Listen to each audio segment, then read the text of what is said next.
Hello aspirants, this is Shanmukha Priya from Excel Civils Academy. ఈ రోజు the హిందూలో main articles ఏంటి అనేవి చూద్దాము. The first important topic for today, severe cyclonic Storm Remal makes landfall, 1 lakh evacuated in Bengal. This is important for your GS1 geography and GS3 disaster management. మొన్న కూడా మనం cover చేసాము cyclones గురించి and national disaster management agency గురించి. This is in continuation to the news that we read the other day. Severe సైక్లోన్గా declare చేశారు దాన్ని Indian meteorological department. అసలు ఈ రేటింగ్స్ ఎవరు ఇస్తారు అంటే ఇండియన్ మెటరలాజికల్ డిపార్ట్మెంట్ ఇస్తుంది, depending on the wind speeds. ఆ విండ్ స్పీడ్స్ని బేస్ చేసుకొని from scale 1 to scale 8, scale 8 being the highest, అంటే scale 8 is the highest level. ఫస్ట్ది ఏంటి అంటే లో ప్రెషర్ ఫామ్ అయింది అనేది, అండ్ 8th ఏంటంటే సూపర్ సైక్లోన్ అనమాట. సో దీంట్లో సివియర్ సైక్లోన్ అనేది 5th లెవెల్ ఆఫ్ ఇంటెన్సిటీ అనమాట. సో ఆ 5th లెవెల్ని సివియర్ సైక్లోనిక్ స్టార్మ్ అంటారు. So Remal is now a severe cyclonic Storm. The severe cyclonic storm Remal started its landfall process between Sagar Island in West Bengal and Kepupara in Bangladesh. So అది on land వచ్చేసింది ఓషన్లో నుంచి. So now the wind speeds are higher and rainfall కూడా ఎక్కువ పడుతుంది. Issuing a red alert, cyclone warning for the state coast line, the IMD said Remal will have a maximum sustained wind speed of 110 to 120 kilometers per hour, gusting to 135 kmph. And one more important topic is color alerts. Color alerts depending on the intensity of the cyclone IMD issue చేస్తుంది అనమాట. ఎందుకు issue చేస్తుంది అంటే depending on the colour మన district administration కానీ the local administration కానీ necessary rescue and rehabilitation efforts carry on చేయడానికి colour alerts ఇస్తుంది. One is green, yellow, orange or amber or red being the highest level of alert. So ఇప్పుడు రెమాల్కి red alert ఇచ్చారు. The second important article for today, ఈరోజు second topic ఏంటి అంటే NGT takes note of the Hindu report on Yamuna flood plains, important for your GS2 governance paper. అసలు NGT అంటే ఏంటంటే national green tribunal. ఇది 2010లో ఎస్టాబ్లిష్ చేశారు and the NGT act of 2010. దీన్ని ఎందుకు ఎస్టాబ్లిష్ చేశారు అంటే to take care of all the environmental problems, disintegration కానీ డీగ్రేడ్ కానీ ఎన్వైర్మెంట్కి ఎక్కడ హార్మ్ఫుల్ థింగ్స్ జరుగుతున్నా కానీ NGT will come into picture to safeguard the environment and also ఎన్వైర్మెంట్ని ప్రొటెక్ట్ చేసి దానికి జరుగుతున్న డ్యామేజ్ని తగ్గించి అండ్ ఆల్సో ఆ డ్యామేజ్ని నెగెట్ చేయడానికి ఏం తీసుకోవాలి steps by the local government are the resident welfare bodies కానీ ఇండస్ట్రీస్ కానీ అక్కడ ఉన్న లోకల్ అడ్మినిస్ట్రేషన్ కానీ ఏం స్టెప్స్ తీసుకోవాలి అనేది అది లిస్ట్ అవుట్ చేస్తుంది అనమాట tribunal. So NGT Yamuna flood plains మీద 2015లో ఒక ఆర్డర్ రిలీజ్ చేసింది, looking at all the disintegration that is happening to the ecosystem. So 2015లో ఎన్జిటి ఒక ఆర్డర్ రిలీజ్ చేసిందనమాట యమునా ఫ్లడ్ ప్లెయిన్స్ని ఎలా కాపాడుకోవాలి అని. And NGT actually in world మొత్తంలో India is the 3rd country to establish such a tribunal to safeguard the environment. First the Australia, తర్వాత the New Zealand, and India is the only 3rd country in the world to establish such a tribunal, and also the first developing country. We should be very proud of it. First developing country in the world to establish such a tribunal to safeguard its environment. National Green Tribunal has taken suo motu cognizance of a report published in the Hindu highlighting that the demarcation of the Yamuna floodplains in Delhi. So Yamuna flood plains మీద ఏం action తీసుకోవాలి అనేది ఇది already 2015లో ఒక judgement release చేసింది. But now అది judgement ఇచ్చినట్టు జరగట్లేదు and the disintegration is still happening అని మొన్న హిందూలో ఒక ఆర్టికల్ వచ్చింది. సో సువో మోటో కాగ్నిజెన్స్ అంటే ఆ న్యూస్ పేపర్ ఆర్టికల్ చదివినాక నేషనల్ గ్రీన్ ట్రైబ్యునల్ అది చూసి ఆ డిసింటిగ్రేషన్ చూసి తట్టుకోలేక సువో మోటో కాగ్నిజెన్స్ తీసుకుందనమాట. అంటే ఎవరు పిటిషన్ ఫైల్ చేయకపోయినా it is by its own taken a cognizance, అంటే గుర్తించింది అక్కడ ఇంకా డ్యామేజ్ జరుగుతూనే ఉంది, ఆ డ్యామేజ్ని ఆపలేదు ఎవరు, అండ్ అది సజెస్ట్ చేసిన స్టెప్స్ అనేవి సరిగ్గా ఇంప్లిమెంట్ అవ్వట్లేదు and the disintegration the damage is still happening అని national green tribunal has taken a suo motu cognizance. It indicates the violation of the Water Prevention and Control of Protection Act 1974 and the Environmental Protection Act of 1986. So ఈ 2 acts మనకి to safeguard the environment ఇండియాలో already ఉన్నాయి. But Yamuna దగ్గర ఏదైతే on ground జరుగుతుందో ఈ 2 యాక్ట్స్ని violate చేస్తున్నారు. The article states, as per the latest satellite images, illegal permanent constructions have only increased since the NGT's landmark judgment in 2015.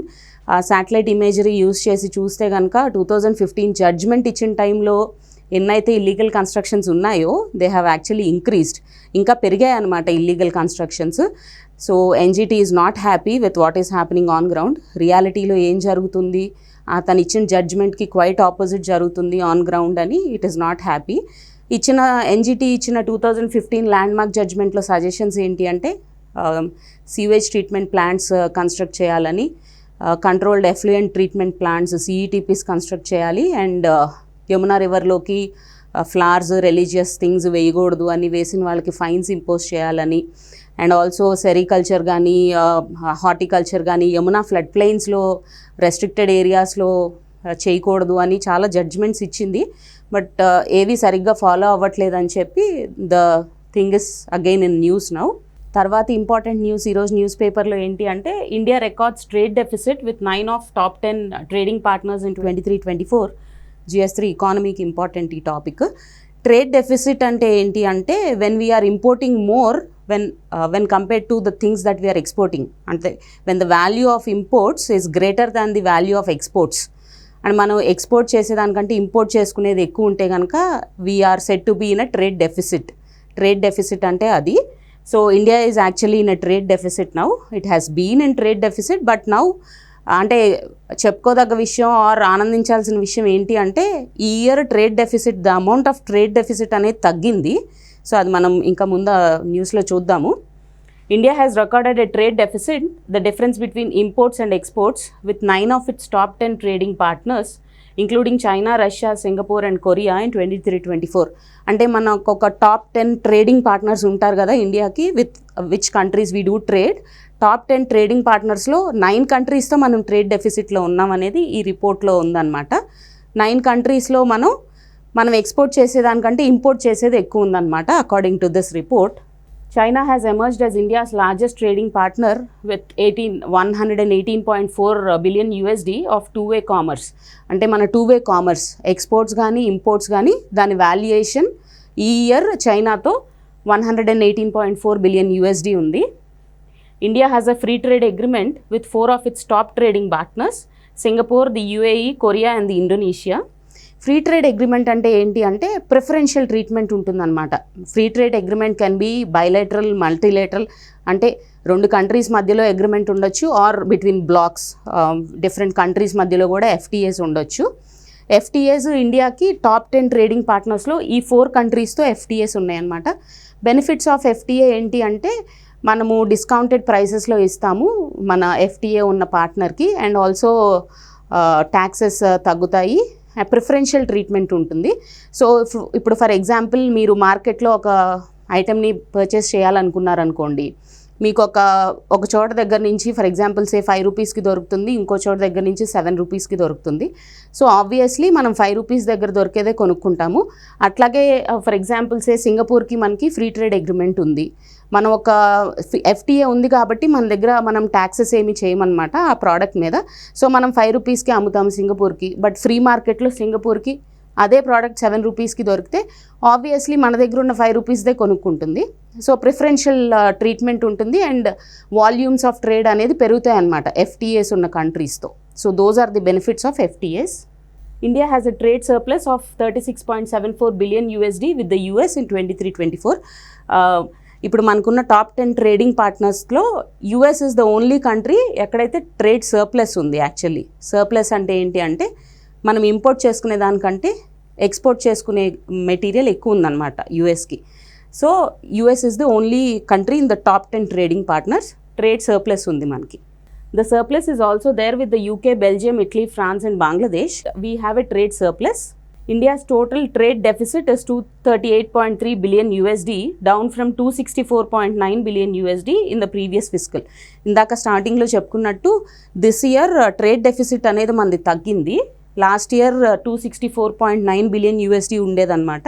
But this year it has come down to 238.3 billion USD. అంటే మనం import తక్కువ చేసుకుంటున్నాము, ఇండియాలో మన own కన్సంప్షన్కి probably production పెరిగింది, and we are exporting more. So that is what this report says. A deficit is not always bad if a country is importing raw materials. However, it puts pressure on the domestic currency. Trade deficit ఎప్పుడూ మనము negative వేలో చూడక్కర్లేదు. Trade deficit is sometimes good because మనం raw material import చేసుకుంటున్నాము. It increases the standard of living of a particular person in a country. మనం import చేసుకుంటున్నాము అంటే మన స్టాండర్డ్ ఆఫ్ లివింగ్ పెరిగిందని అర్థము. సో ఇంపోర్ట్ చేసుకున్నంత మాత్రాన it is not always bad. Actually speaking US has been in trade deficit for so many years. ఎప్పటి నుంచో యుఎస్ ట్రేడ్ డెఫిసిట్లోనే ఉంది, but it is the strongest economy in the world. So trade డెఫిసిట్కి strength of the ఎకానమీకి we cannot correlate. అంటే అది ఎక్కువ ఉంటే ఇది ఎకానమీ బాగాలేదు అని మనం చెప్పలేము. For example US is the strongest economy and trade deficit కూడా దాని హైయెస్ట్ అనమాట. బట్ ట్రేడ్ డెఫిసిట్ ఎక్కువ ఉంటే వచ్చే వన్ ఆఫ్ ది డిసడ్వాంటేజెస్ ఏంటి అంటే మన కరెన్సీ మీద ప్రెషర్ పెరుగుతుంది. బికాస్ ఇప్పుడు మనం యుఎస్ నుంచి కొనాలనుకున్నాం అనుకోండి, మనం డాలర్స్లోనే పే చేయాలి, రూపీస్లో ట్రేడ్ అవ్వదు. సో మన లోకల్ కరెన్సీ మీద ప్రెషర్ పెరుగుతుందన్నమాట. ఆ rising trade deficit can cause the country's currency to depreciate because more foreign currency is needed for imports. అదే మనం ఇంపోర్ట్ చేసుకోవాలనుకుంటే వాళ్ళ కరెన్సీలోనే ట్రేడింగ్ చేయాలి కాబట్టి మన లోకల్ రూపీ మీద ఇంపాక్ట్ పెరుగుతుంది. The next important topic for today, this century heat waves are moving slower and lasting longer. GS1 and GS3కి important. GS3 environment and ecology, దానికి ఇంపార్టెంట్ ఇది. ఏంటి అంటే ఈ ఆర్టికల్ యాక్చువల్ మనం అర్థం చేసుకోవాల్సిన జిస్ట్ ఏంటి అంటే హీట్ వేవ్స్ అనేవి స్పెల్స్ పెరుగుతున్నాయి అన్నమాట. బికాజ్ జెట్ స్ట్రీమ్స్ అనేవి వీక్ అవుతున్నాయి. సో జెట్ స్ట్రీమ్స్ వీక్ అవటం వల్ల the duration of heat waves అనేది ఎక్స్టెండ్ పెరుగుతుంది, which is not good for the environment అనేది ఈ ఆర్టికల్లో మొత్తం ఎక్స్ప్లెయిన్ చేశారు. Scientists analyzed the upper atmosphere's air circulation patterns to see how the moving air could affect the heat waves and found that over the years the jet stream, a fast narrow current of air that flows from west to east high up in the troposphere, has become weaker. ఇది plain వర్డ్స్లో చెప్పాలి అంటే heat wave అసలు ఎలా form అవుతుంది, when there is an accumulation of high pressure in the upper atmosphere హీట్ని trap చేస్తుంది అనమాట గ్రౌండ్కి దగ్గరగా. సో అప్పుడు హీట్ వేవ్స్ ఫామ్ అవుతాయి. When the pressure is higher in the upper atmosphere, it pushes down the heat, it traps the heat onto the ground. అప్పుడు heat waves form అవుతాయి. ఆ హీట్ వేవ్స్ ఉన్న జాగ్రఫికల్ ఫినామినాని ఎప్పటి నుంచో అవి వీకెన్ ఎప్పుడు అవుతాయి. One of the phenomena that helps reduce the heat waves is jet streams. Jet streams వల్ల హీట్ వేవ్ ఇంటెన్సిటీ ఎప్పుడు తగ్గుతుంది. జెట్ స్ట్రీమ్స్ అంటే ఏంటి అంటే the flow of air from west to east on the ఎర్త్లో జనరల్గా flow of air frees from west to east, ట్రోపోస్ఫియర్లో ఆ విండ్ అనేది ఉంటుందన్నమాట జెట్ స్ట్రీమ్ అనేది. Narrow current of air that flows from west to east high up in the troposphere. అవి గ్రాడ్యువల్గా week అవుతున్నాయి. అవి వీక్ అవటం వల్ల ఈ హీట్ ఏదైతే ట్రాప్ అయి ఉందో ల్యాండ్కి దగ్గరలో అది నెగేట్ చేయడానికి ఆ విండ్ ఫ్లో అవ్వట్లేదు కాబట్టి హీట్ వేవ్ ఇంటెన్సిటీ అనేది పెరుగుతుంది అనేది సైంటిస్ట్ అనలైజ్ చేశారనమాట. As the jet stream weakens, these waves also move more slowly, leading to more persistent weather events and more spells of high and slow moving heat. అదే ఇప్పుడు jet streams week అవుతున్నాయి కాబట్టి ఆ హీట్ని తగ్గటానికి air రావట్లేదు. So intensity and spells of heat waves అనేది పెరుగుతున్నాయి. Heat waves have a terrible impact on human and animal life with increased risk of wild fires, damaged crops and worse health. అదే the disadvantage or the effects of heat waves ఏంటి అంటే forest fires ఎక్కువ అవుతాయి and also crops damage అవుతాయి. Unseasonal అంటే extended spells of heat waves వల్ల obviously మనకి heat చాలా ఎక్కువ ఉంటుంది. And also usage of air conditioners పెరుగుతుందన్నమాట, which will again create a negative impact on the environment. CFCs ఎక్కువ ఎమిట్ చేస్తాయి కాబట్టి use of air conditioners. So దానికి కూడా it is a cyclic effect అనమాట. హీట్ వేవ్స్ పెరుగుతున్నాయి కాబట్టి మనం ఎయిర్ కండిషనర్స్ వాడుతున్నాము and by that the negative impact on environment is getting higher. So heat waves అనేది ఎన్వైర్న్మెంట్కి మంచిది కాదు. And also jet streams week అవటం వల్ల హీట్ వేవ్ ఇంటెన్సిటీ ఇంకా పెరుగుతుందని సైంటిస్ట్ అనలైజ్ చేశారు. Heat waves have also increased in frequency from about 75 events averaged over 1979 to 83 to about 98 over 2016 to 2020. And the occurrences of heat waves, extended spells of high heat అనేది the number of events కూడా పెరుగుతూ ఉన్నాయన్నమాట. When compared to 1979, 1983లో 75 ఈవెంట్సే జరిగినాయి అంట ఆ time పీరియడ్లో. But ఈ 4 years 2016 నుంచి 20 వరకు అబౌట్ 98 ఈవెంట్స్ జరిగాయంట, heat wave events. In densely populated urban areas, some strategies to better mitigate changes in heat waves would be to plant more trees and increase green infrastructure. Ipuda obviously the one-stop solution for all the ill effects of environmental change enti ante plant more trees. Government initiatives తీసుకోవాలి, నాటిన చెట్టుకి రక్షణ కల్పించాలి, అది పెరిగి పెద్దయి మనకు oxygen ఇచ్చేదాకా మనం అందరం, it is not only the responsibility of the government but also the responsibility of the public also. మనం కూడా చెట్లు ఎక్కడ కనిపించినా వాటికి హాని కలగకుండా చూడాలి, వీలైతే మనం కూడా పెట్టి పెంచాలి. సో అదే మనం ఈ ill effects of heat waves నుంచి మనం కాపాడుకోవాలి అంటే the solution is plant more trees. So ఈరోజు next important topic the popularity of Dakni, important for your GS1 paper. Dakni అనేది ఒక డయలెక్ట్ అనమాట, ఒక యాస. డెక్కన్ రీజియన్లో ఉండే మనుషులు యూజ్ చేసే యాసని డక్నీ అంటారు. Dakni shares the Perso Arabic script with Urdu and Farsi. దాని స్క్రిప్ట్ పర్సో అరబిక్లో ఉంటుంది, similar to Urdu and Farsi అనమాట. And is inalienable to the Deccan plateau, particularly Hyderabad. అంటే ఇక్కడున్న వాళ్ళు ఎప్పటి నుంచో మాట్లాడుతున్న భాష, వాళ్ళ నుంచి విడతీయలేని భాష డక్నీ అనమాట. ఇన్ఏలియనబుల్ అంటే విడతీయలేని భాష అని. Dakni people and speakers are spread across the plateau and speak variants of the language in Telangana, Maharashtra and Karnataka. Telangana, Maharashtra, Karnataka spread అయి ఉన్నారనమాట ఈ డక్ని యూజ్ చేసే మనుషులు. సో ఈ డెక్కన్ ప్లాట్యూ ఎక్కడైతే స్ప్రెడ్ అయి ఉందో తెలంగాణ, మహారాష్ట్ర, కర్ణాటక, అక్కడ వాళ్ళు ఈ డక్ని డయలెక్ట్ని యూజ్ చేస్తారు. There is evidence that Dakni people speak the language in Kerala and Tamil Nadu as well. ఇక్కడ నుంచి ప్రాబ్లీ మైగ్రేట్ అయిన వాళ్ళు, కేరళ, తమిళనాడుకు వెళ్ళిన వాళ్ళు కూడా they must have spread the language there and we could find some people who speak Dakni there also. The word Nakko means no in Dakni. మీరు వినే ఉంటారు, హైదరాబాదీ మూవీస్ అంటారు. యాక్చువల్లీ హైదరాబాదీ లాంగ్వేజ్ అనేది it is an offspring of Dakni. డక్నీలో ఉన్న కొన్ని వర్డ్స్ని హైదరాబాద్ రీజియన్లో పీపుల్ యూజ్ చేసి ఇక్కడున్న ఉర్దూతో దాన్ని ఇంటర్మింగిల్ చేయటం వల్ల హైదరాబాదీ అనే ఒక సెపరేట్ లైన్ ఫామ్ అయింది. But mother of Hyderabadi is Dakni. డక్నీలో ఉన్న ఒక వర్డ్ నక్కో అని మనం వినే ఉంటాము, దాని మీనింగ్ నో అని. With several loan words from Telugu, Kannada and Marathi, Dakni was and continues to be a language of the common man since the medieval age. కొన్ని వర్డ్స్ తెలుగు నుంచి, కన్నడ నుంచి, మరాఠీ నుంచి కూడా తీసుకొని డక్నీలో ఇంక్లూడ్ చేసుకున్నారనమాట. మిడివల్ ఏజెస్ నుంచి ఈ language అనేది ఈ రీజియన్లో యూజ్ చేయడం జరుగుతుంది. ఈరోజు ఫోకస్ చేయాల్సిన నెక్స్ట్ టాపిక్ న్యూస్లో ఏంటి అంటే the spectre of nuclear conflict once again. GS2 పేపర్కి ఇది ఈరోజు editorial, one of the editorials in Hindu.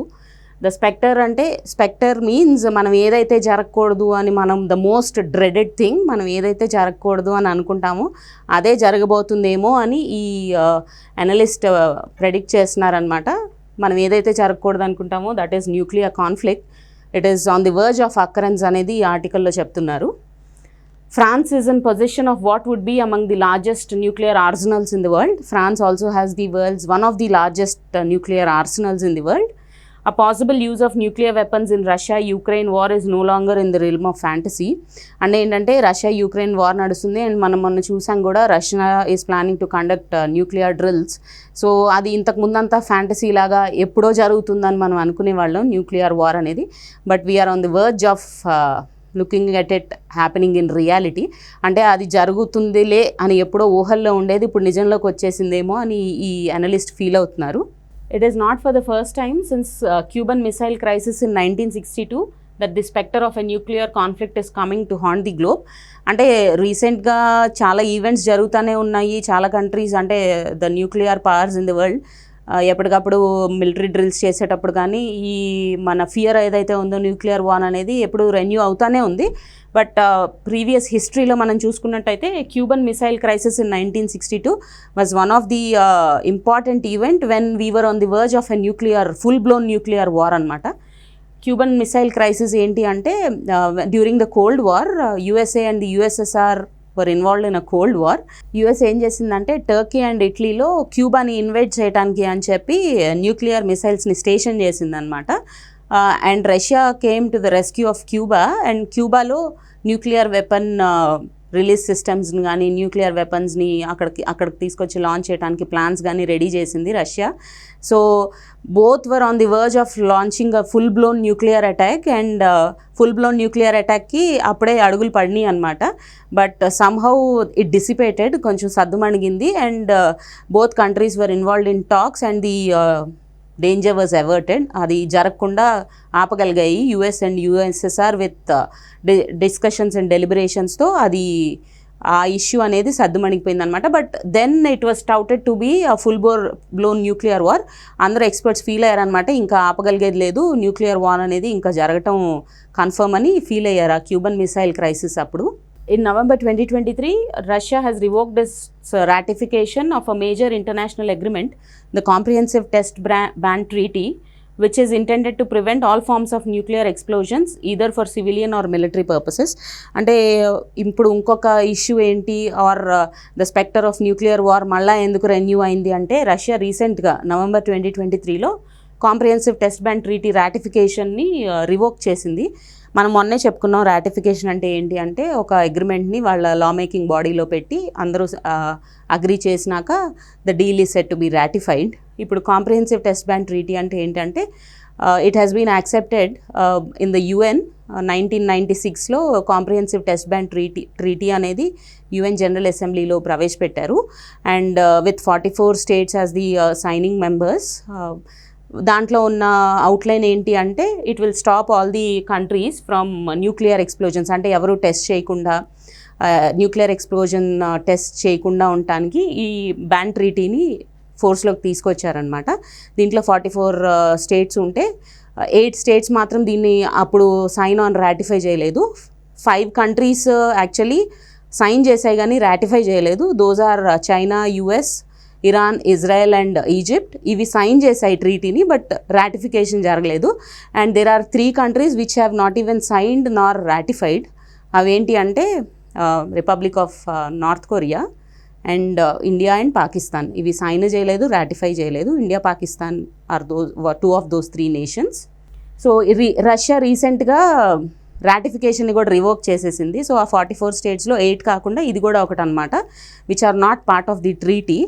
అంటే అందరం కలిసి ఒకటి అనుకున్నప్పుడు అందరూ అగ్రీ చేయాలి, బట్ అన్ఫార్చునేట్లీ అక్కడ జరగట్లేదు కాంప్రిహెన్సివ్ టెస్ట్ బ్యాన్ ట్రీటీలో. సో బయటకు వచ్చేసినాక Russia is not bound by the laws or regulations mention in the treaty. So ఇది కూడా ఒక రీజన్ అనమాట, మనం ఇప్పుడు భయపడాల్సిన అవసరం ఏదైతే ఉందో వాటికి ఇది కూడా ఒక కారణం అనమాట, because Russia came out of the treaty very recently. China is going ahead with enhancing their nuclear profile. China has very recently completed sea trials for its aircraft super carrier. China ఇంకా trials చేస్తూనే ఉంది. It is hell bent on developing its nuclear arsenal. So China అగ్రెసివ్గా దాని nuclear వెపన్స్ని develop చేసుకుంటూనే ఉంది, nuclear ప్రొఫైల్ని. And also aircraft super క్యారియర్ని మొన్నే డెవలప్ చేసింది, and it is on the way to build, I think if I may say 4th or 5th aircraft super carrier ni kuda build chestundi. So everybody is stationing their arsenal, be it military or the nuclear, across various pain points in the globe. India has not signed onto the nuclear proliferation treaty, a foundational treaty governing global nuclear rules. Non-proliferation treaty enti ante World War II tarvata when Nagasaki meeda, Hiroshima meeda nuclear bombs eppudaithe launch chesaro in 6th and 9th of August 1947. ఆ తర్వాత everybody felt that ఇట్లా అన్ఇంటరప్టెడ్గా ఎవరికి వాళ్ళు nuclear weapons use చేసేసుకుంటుంటే ఇంకా ఆపేది లేదు, దీనికి అడ్డుపడే వాళ్ళు ఎవరు ఉండరని చెప్పి ఎవ్రీబడి హ్యాస్ డిసైడెడ్ మనం ఒక నాన్ ప్రొలిఫరేషన్ ట్రీటీ అనేది సైన్ చేసుకోవాలని. యుఎన్లో 1967 ప్రాబ్లీ 187 నేషన్స్ అనేవి సైన్ చేశాయన్నమాట నాన్ ప్రొలిఫరేషన్ ట్రీటీ అనేవి. ఇప్పుడు యాక్చువల్లీ ఇప్పుడున్న సిచ్యువేషన్ ఏంటంటే, వరల్డ్లో ఓన్లీ 9 కంట్రీస్ దగ్గర న్యూక్లియర్ వెపన్స్ ఉన్నాయి. 5 are party to this treaty, but 4 are not party to this treaty. ఆ 5 ఏంటి అంటే US, UK, Russia, France and China. ఈ 5 కంట్రీస్ దగ్గర న్యూక్లియర్ వెపన్స్ ఉన్నాయి అండ్ ఈ ట్రీటీని కూడా సైన్ చేశాయన్నమాట. అండ్ ది 4 అదర్ కంట్రీస్, వేరే 4 కంట్రీస్ ఎవరి దగ్గర అయితే న్యూక్లియర్ వెపన్స్ ఉన్నాయో but who have not signed this treaty are India, Pakistan, North Korea and Israel. So ఈ 4 దగ్గర న్యూక్లియర్ వెపన్స్ ఉన్నాయి, కానీ ఈ ట్రీటీకి మెంబర్స్ కాదు వాళ్ళు. మనం వేరే కంట్రీస్ వాళ్ళ ఇష్టం, కానీ ఇండియా ఎందుకు ఇన్ పర్టికులర్ మనం ఫోకస్ చేయాల్సింది ఏంటంటే, ఇండియా ఇన్ పర్టికులర్ ఎందుకు సైన్ చేయలేదు ట్రీటీ అంటే, ఇండియా ఫీల్స్ మీరు న్యూక్లియర్ ప్రొలిఫరేషన్ ట్రీటీ సైన్ చేయకముందు వరల్డ్ వార్ 2 గెలిచిన కంట్రీస్ ఏవైతే ఉన్నాయో వాటి మీద ఏ పెనాల్టీస్ వేయలేదు first of all nuclear weapons use చేసినందుకు. అండ్ వాళ్ళు అప్పటికే చాలా డెవలప్ చేసేసుకున్నారు టెక్నాలజీని. సో అది వాళ్ళు డీన్యూక్లియరైజ్ కూడా చేయలేదు.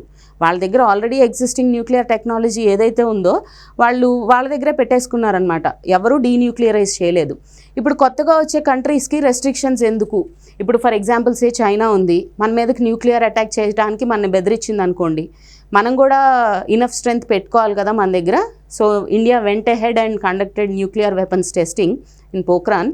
So India vent ahead and tested, అందుకే అది ట్రీటీ సైన్ చేయలేదన్నమాట. మీరందరూ వెపన్స్ పెట్టుకున్నారు, మరి మేము in order to face the enemy మాకు కూడా వెపన్స్ ఉండాలి కదా, టెస్టింగ్ ఉండాలి. You cannot divide the world with haves and have nots. Haves అందరూ ఒకవైపు ఉంటున్నారు, హ్యావ్ నాట్స్ అందరూ ఒకవైపు ఉంటే ఆబ్వియస్లీ హ్యావ్స్ దగ్గరే ఎక్కువ బలగము ఉంటుంది. సో మమ్మల్ని సప్రెస్ చేయడానికి ఇదొక టాక్టిక్ అని చెప్పి India never sign the non proliferation treaty. India also refused to sign the Comprehensive Test Ban Treaty. India had carried out 5 nuclear tests in 1998, leading to the imposition of sanctions on India's nuclear program. 1998 we went ahead and tested our nuclear weapons, which didn't go well with the Western powers. అందుకే మన మీద sanctions impose చేశారు. మన productsని ఇప్పుడు Russia Ukraine war జరుగుతుంటే మనం చెప్పుకున్నాం Russian products మీద శాంక్షన్స్ పడినాయి, nobody from the west is buying Russian products అని.